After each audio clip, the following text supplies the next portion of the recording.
को by force कब्जा कर लो, सरकार की नीति रहती है, नहीं तो अंदर अंदर। इसका बाज़ाब्ता जो है विरोध किया जाएगा। अभी हॉल में हो रहा है, कल होकर के सड़क पर भी किया जाएगा।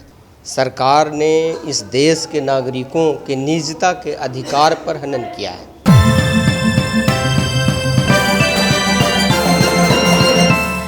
देखिए, सबसे पहले तो जो पेगासस जासूसी कांड सामने आया है और उसमें सरकार का जो रवैया सामने आया है कि उसको एक विवाद का रूप दे देना और असली मुद्दे से भटका देना, तो पेगासस जासूसी कांड असल में क्या है इस पर बातचीत करने के लिए और वो कैसे न केवल हमारा मानना है कि वो केवल निजता के अधिकारों का हनन ही नहीं है, वो तो ज़रूर है, लेकिन उसके साथ ही जो पूरा जनतांत्रिक हम लोग जो समाज में रहते हैं उसके सारे जो इंस्टीट्यूशंस हैं, चाहे वो जुडिशरी हो, सीबीआई हो, इलेक्शन कमीशन हो, चाहे तमाम जो तरह के इंस्टीट्यूशंस हैं, उन सारे इंस्टीट्यूशंस पर एक तरह का कब्ज़ा करने की भी कवायद चालू हो गई है।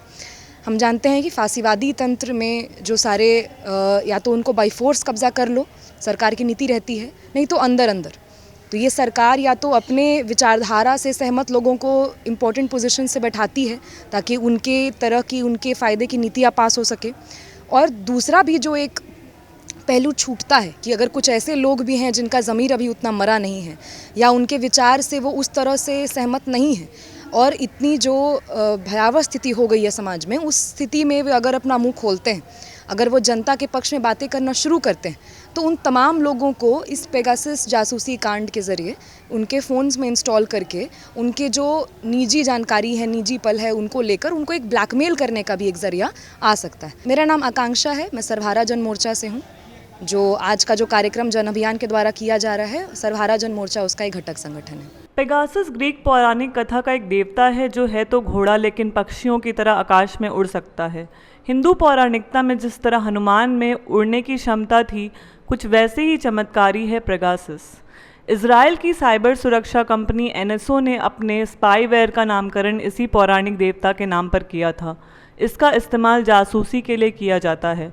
इसे किसी के फ़ोन पर इस तरह लगाया जा सकता है कि फ़ोन के मालिक को पता ही नहीं चले कि उसके फ़ोन का हर उपकरण किसी और के द्वारा पूरी तरह नियंत्रित हो चुका है। इस स्पाईवेयर को इस तरह तैयार किया गया है कि वह किसी के फ़ोन में एक बार इंस्टॉल हो जाने के बाद खुद का मेंटेनेंस भी कर सकता है, और जब ऑपरेटर को पहचान खुल जाने की नौबत आती है तो खुद को नष्ट भी कर सकता है। फ्रांस की गैर व्यवस्थाई मीडिया फॉरबिडन स्टोरीज़ के अनुसार यह स्पाईवेयर इस समय दुनिया भर के 50,000 लोगों पर विभिन्न सरकारों के लिए नज़र रख रहा है। मोबाइल्स हैं, उनके फोरेंसिक जांच से पता चला है कि कई लोगों के मोबाइल में वास्तव में डाला गया। वैसे लिस्ट तो 300 लिस्ट है, 300 लोगों का लिस्ट है। उस लिस्ट में वो बहुत सा बड़ा लिस्ट है, बिहार से संजय श्याम भी हैं। तो तरह तरह के लोगों की जासूसी की जा रही है, और यह जासूसी ऐसा है कि आपके अन्यतम क्षणों में को भी यह जो है इस आप रिकॉर्ड कर सकता है, कैमरा ऑन करके देख सकता है। हाँ, और एक एक डेटा जो है, एक एक आपके बारे में सूचना यह पास ऑन कर सकता है। तो इसका यह है, और यह काफ़ी जो है कॉस्टली है। अबाउट जो है 100 करोड़ के करीब तो शायद खर्च होता है एक पर। तो इधर बजट भी बढ़ा है। नेशनल जो सिक्योरिटी एडवाइज़र का जो सेक्रेटरीट है, 300 करोड़ का छलांग मारा है एक साल में। तो यह अनुमान लगाया जा रहा है, यह सुब्रमण्यम स्वामी ने भी बोला है और प्रशांत भूषण का भी कहना है कि यह इसी में इस्तेमाल हुआ है। मैं हूँ पार्थ सरकार। भारतीय राजनीतिक गलियारों में पेगासस जासूसी कांड एक प्रमुख मुद्दा बन चुका है।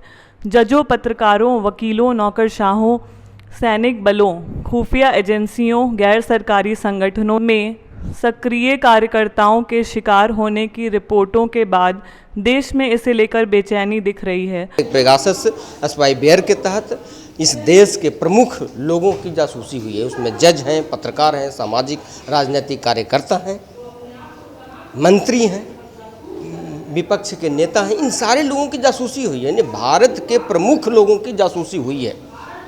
हम इसीलिए इस देश को बताना चाहते हैं कि ऐसे प्रमुख लोगों की अगर जासूसी की जाएगी तो क्या इस मुल्क का जो बचा खुचा जनतंत्र है वो सुरक्षित रहेगा? हम ये सवाल पूछने आए हैं, और हम सरकार से आंख मिला करके बात करने वाले लोग हैं।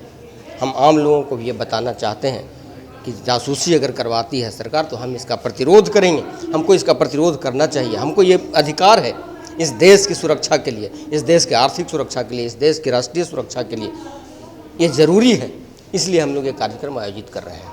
मैं संजय श्याम स्वतंत्र पत्रकार हूँ और इस पेगासस जासूसी कांड का एक पीड़ित आदमी हूँ। और इन बेचैनियों ने देश की सर्वोच्च अदालत के दरवाजे पर दस्तक देना शुरू कर दिया है। प्रथम सुनवाई में सर्वोच्च अदालत ने इस पर चिंता जाहिर करते हुए कहा है कि अगर रिपोर्ट सही है तो यह गंभीर मामला है, सरकार को इस पर जवाब देना चाहिए। जो खुलासा हुआ है उसके मुताबिक भारत के 2 मंत्रियों, 40 से अधिक पत्रकारों, विपक्ष के 3 नेताओं, उच्चतम न्यायालय के 1 न्यायाधीश, उद्योगपतियों, सामाजिक कार्यकर्ताओं समेत 300 से अधिक लोगों की जासूसी की जा रही है। जन अभियान का इतिहास है कि जब भी जन सरकारों पे हमला हुआ है तो जन अभियान आगे आकर के उसका विरोध किया है, चाहे सरकार जिसकी भी रही हो, लेकिन जम के विरोध हुआ है। और ये जन अभियान इस बार भी जब पेगासस का हमला हुआ और इसके बारे में जानकारी मिली और देश के अंदर में पत्रकारों और मानवाधिकार कार्यकर्ताओं, जन सरकार को उठाने वाले लोगों के ऊपर जब ये बड़ा हमला हुआ, जब उनके फ़ोन हैक किए गए और उसके फ़ोन में जब पेगासस जासूसी जो सॉफ्टवेयर है उसको इंस्टॉल किया गया, तो हम लोग का फ़र्ज़ बना कि इसका विरोध किया जाए। इसका बाज़ाब्ता जो है विरोध किया जाएगा। अभी हॉल में हो रहा है, कल होकर के सड़क पर भी किया जाएगा। अजय कुमार सिन्हा।